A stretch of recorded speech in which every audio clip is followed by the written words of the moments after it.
সবাইকে সুপ্রভাত জানিয়ে আজকে আমার দিনটা শুরু করলাম। আর আমি উঠে পড়েছি খুব সকাল সকাল, মোটামুটি 4টের সময় উঠেছি, স্নান টান করে একদম রেডি, ড্রেস পরে নিয়েছি। তার কারণ আজকে বছরের প্রথম দিন আর আমি চললাম কঙ্কালীতলা। কঙ্কালী মায়ের পায়ে চরণে পুজো দিয়ে আজকের দিনটা আমি শুরু করব। সেই ভেবেই চেষ্টা করছি যত তাড়াতাড়ি পারা যায় কঙ্কালীতলায় পৌঁছাতে। মোটামুটি 5টা নাগাদ আমরা হয়তো বেরিয়ে যাব, কিন্তু তার আগে যদি সময় হয় তাহলে বেরিয়ে চলে যাব। আমি আর সঞ্জীব মিলে দাঁড়িয়ে আছি। এখন কিন্তু খুব একটা সকাল হয়নি, তবে মনে হচ্ছে হয়তো অনেকটা সকাল হয়ে গেছে। আমরা মোটামুটি সব রেডি করে আমাদের বাড়ির পিছনের রাস্তা দিয়ে একদম কঙ্কালীতলার দিকে রওনা দিলাম। রওনা দেওয়ার সময় দেখলাম এখনও হয়তো স্ট্রিট লাইটগুলো জ্বলছে। হয়তো এখনও সেই সময় হয়নি যে স্ট্রিট লাইট বন্ধ হয়। এখানে মোটামুটি সকাল 6টার মধ্যে এই স্ট্রিট লাইটগুলো বন্ধ হয়ে যায়। আর আমরা রাস্তার দিকে যাওয়ার সময় যে ঠান্ডার প্রকৃতি হাওয়া, সেই হাওয়াটা কিন্তু নিচ্ছিলাম। আর সুজি মামার কিন্তু কোনো দেখা নেই, তার জন্যই হয়তো একটু ঠান্ডা হাওয়া বা ঠান্ডা আবহাওয়া ছিল।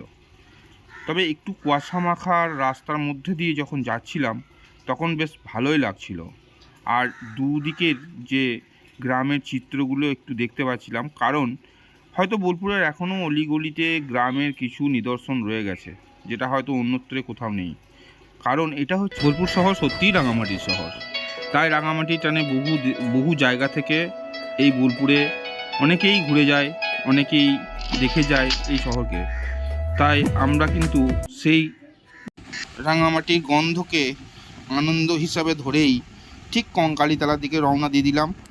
আর যাওয়ার সময় সুন্দর একটা মাঠের যে গন্ধ, রাঙামাটির গন্ধ, সেই গন্ধকে উপলব্ধি করতে করতে গান শুনতে শুনতে ঠিক চলে গেলাম কঙ্কালীতলা।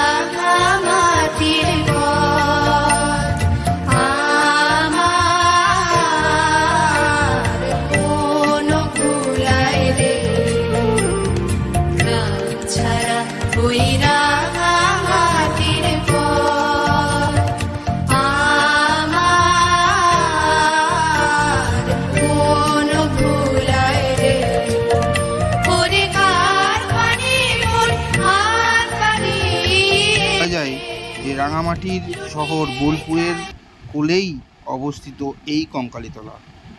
আগেকার কঙ্কালীতলা কিন্তু এরকম ছিল না, তখন কঙ্কালীতলা ছিল অন্যরকম। আর সেটা এখন সেজে উঠেছে অন্যরকম রূপে। মানুষের পরিবর্তনের মধ্য দিয়েই যেমন বিভিন্ন কিছু ঘটে যায়, সেরকম এই কঙ্কালীতলা কিন্তু আগের থেকে আরও উন্নত, ভবিষ্যতে হয়তো আরও উন্নত হতে থাকবে। আর এই কঙ্কালীতলার কাছেই আমরা চলে এসেছি মায়ের চরণে নিজের মনের কামনা বাসনাকে নতুন করে তোলার জন্য।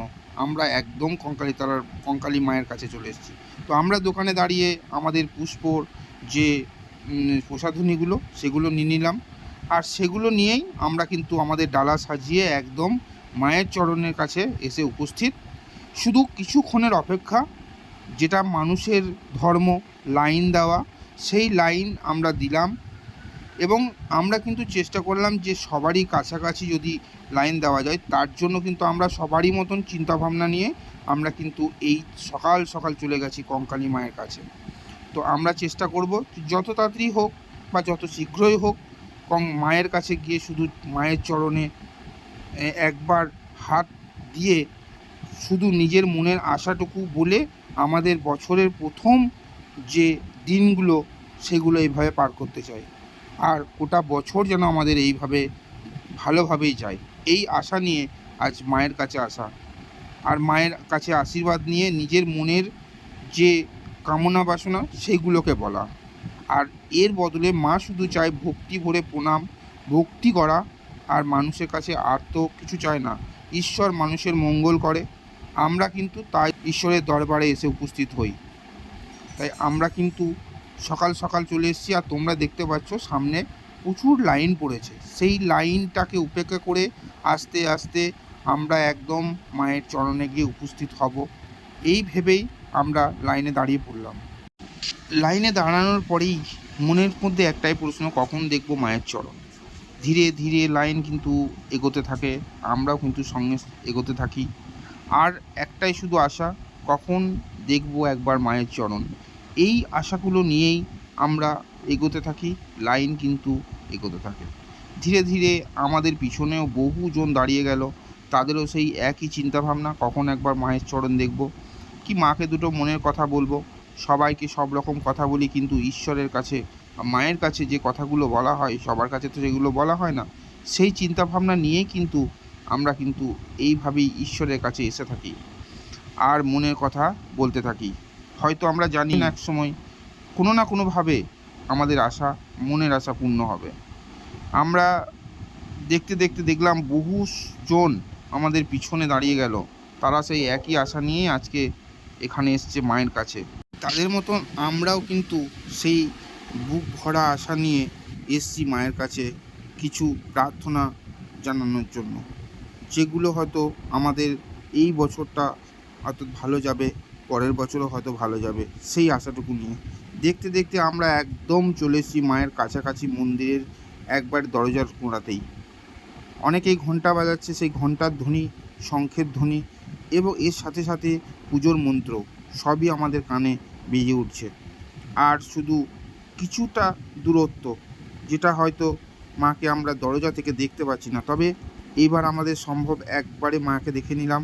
তবে মায়ের দর্শন আমরা কিন্তু এখনও পর্যন্ত পাইনি, কারণ সামনে একজন দাঁড়িয়ে আছে। এবার আমরা দর্শন করে নেব, আর দর্শন করার পরে পরে পুজোও দিয়ে দিলাম ক্যামেরা রেখে।